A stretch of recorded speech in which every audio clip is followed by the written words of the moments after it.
Bem, sejam bem-vindos à segunda parte de 3, né, do nosso curso ESG. A gente está falando sobre a fábula de Esopo, a galinha dos ovos de ouro, né, e fazendo uma relação dessa fábula com o ESG, que é o tema do nosso curso. Lembrando que essa fábula e toda essa relação, né, ela está no nosso livro, que é o ESG, o presente e o futuro das empresas, que foi publicado pela editora Vozes de Petrópolis.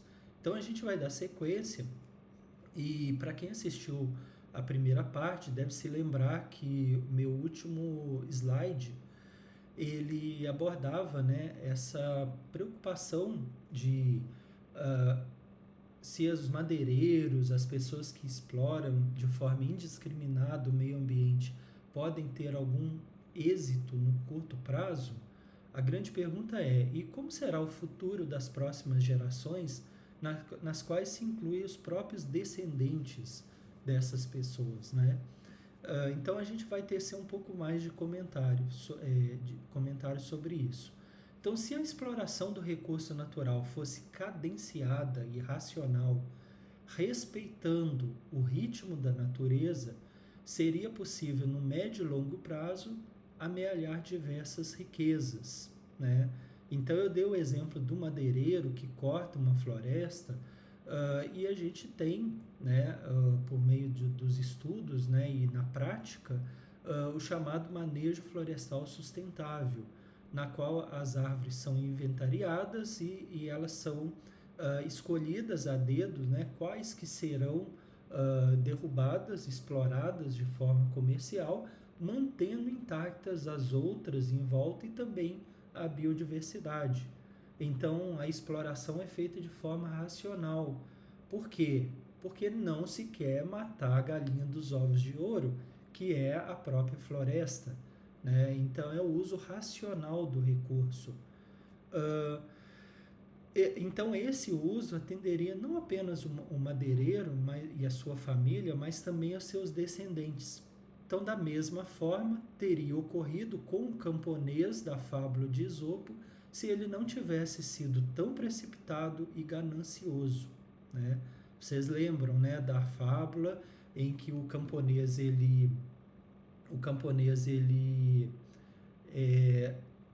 mata a galinha dos ovos de ouro, né? Ele mata a galinha dos ovos de ouro e achando que ia ter um mecanismo, um instrumento dentro da galinha na qual ele tiraria e depois ele mesmo fabricaria os ovos de ouro. Mas para surpresa dele, né, era uma galinha como outra qualquer.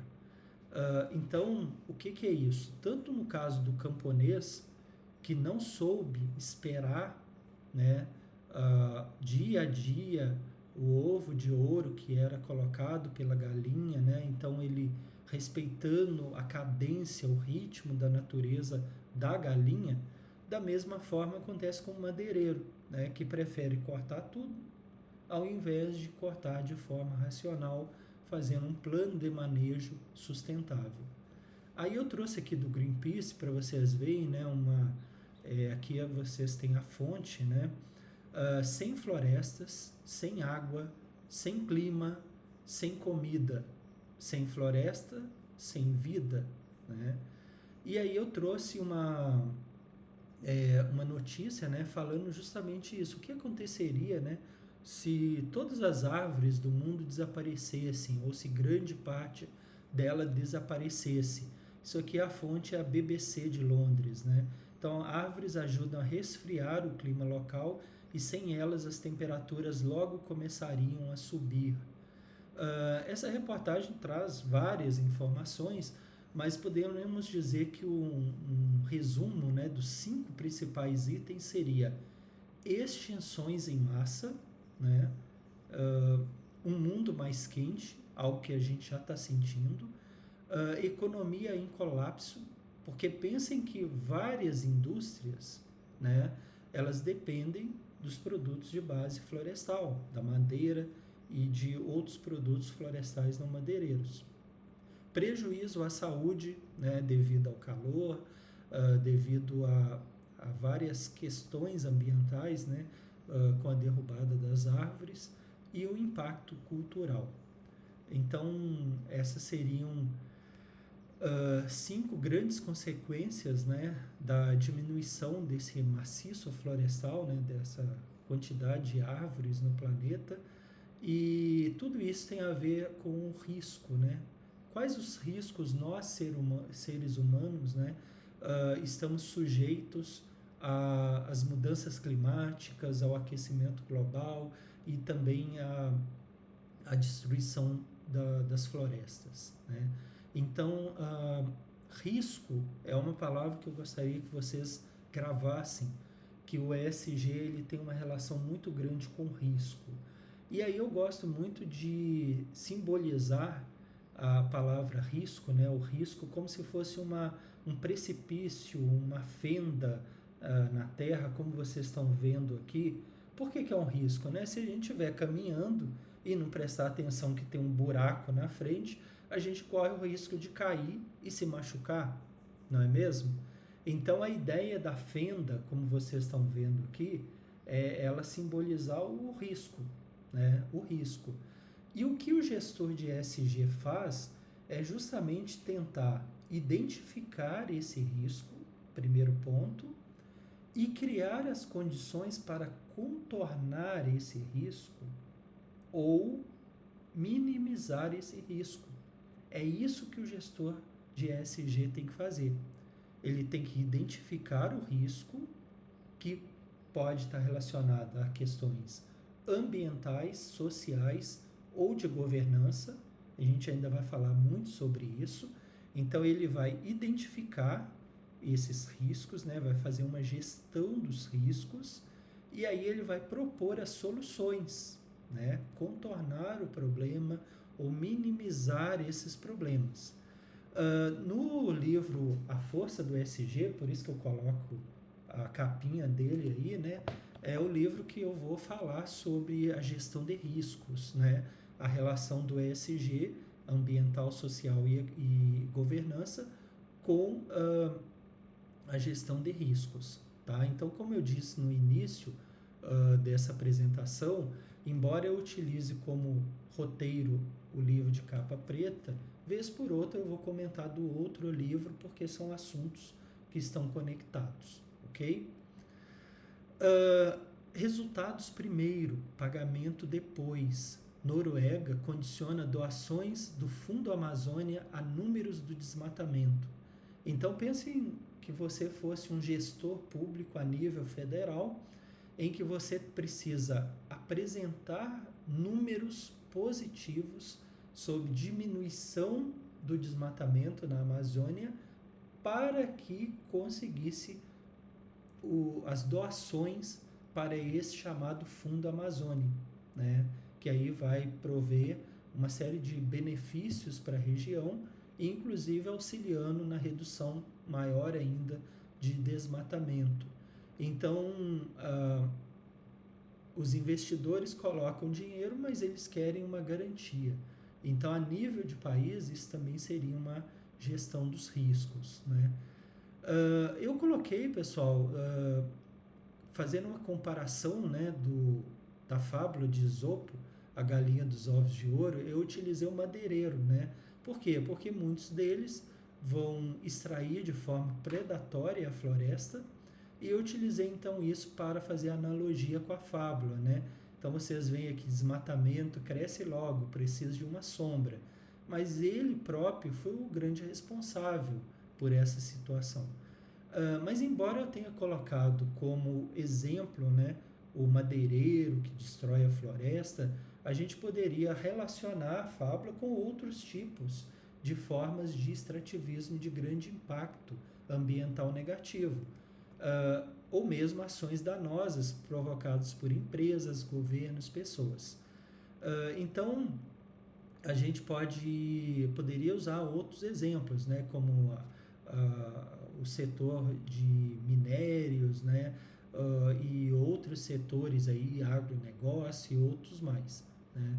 Então podemos dizer que com a morte da galinha dos ovos de ouro, o camponês e a sua esposa ficaram desolados, tristes, né? Por quê?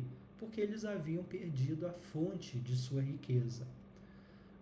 E com a perda progressiva das florestas, usando esse exemplo, de áreas de extração mineral, né, dos cursos d'água. Então, quantos rios e cursos d'água com água limpa, né, existiam nas nossas cidades décadas atrás e que não tem mais, né, ou que diminuíram sensivelmente, né?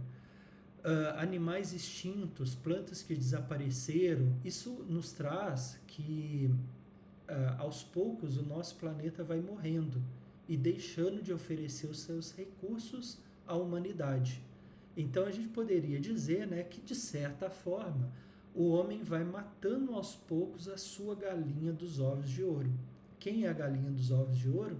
O planeta Terra e seus recursos, né? Trazendo aqui um pouquinho ainda dessa discussão, né? Veja que está aqui nesse site: florestas geram clima amigo, desmatamento gera clima extremo, né? Secas prolongadas e enchentes, o que a gente viu em diversas partes do mundo, né? Secas em determinadas regiões, enchentes em outras, né? Por que arborizar, né? Porque as árvores são a barreira contra o vento, o ruído e a luz, controla a temperatura e a umidade do ar, intercepta a água de chuva, sequestra e armazena carbono, é um corredor ecológico, né, facilitando a transição dos animais, diminui a poluição, proporciona sombra, aumenta a permeabilidade do solo, além da floresta, né, provocar um bem-estar psicológico. Então, eu peguei desse site aqui, né, Notícias Ambiente Brasil, um dado que é bem preocupante, né, dizendo que até 2050 o planeta pode perder 40% da biodiversidade.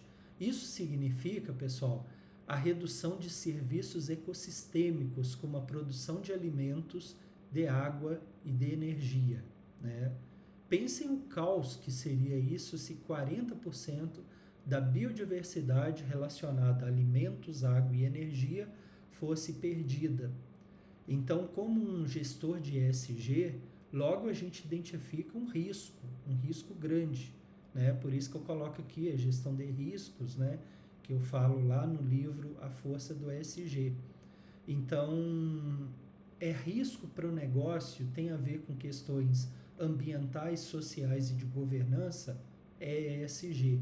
No caso aqui, a gente poderia associar tanto a área privada quanto pública, né, que vão atuar, né, e tentar atuar na minimização desse risco. Mas a gente precisa fazer um alerta bem importante. Enquanto que lá na historinha, né, da fábula de Esopo, a perda da galinha de certa forma impactava somente o camponês e a sua família, né, porque era ele que recebia o ovo de ouro, vendia, tinha riqueza, e no momento que ele mata a galinha, isso impacta somente a família dele, né, os recursos que eles vão perder. Mas quando a gente está falando de poluição, escassez dos recursos do planeta, isso significa um caos para todos nós, para toda a humanidade, né? As mudanças climáticas, o aquecimento global vai interferir na vida de todos nós, não apenas de quem matou a galinha dos ovos de ouro, não apenas de quem poluiu, de quem degradou o meio ambiente, mas para todos, inclusive para aqueles que fazem o trabalho correto, né, que são conscientes.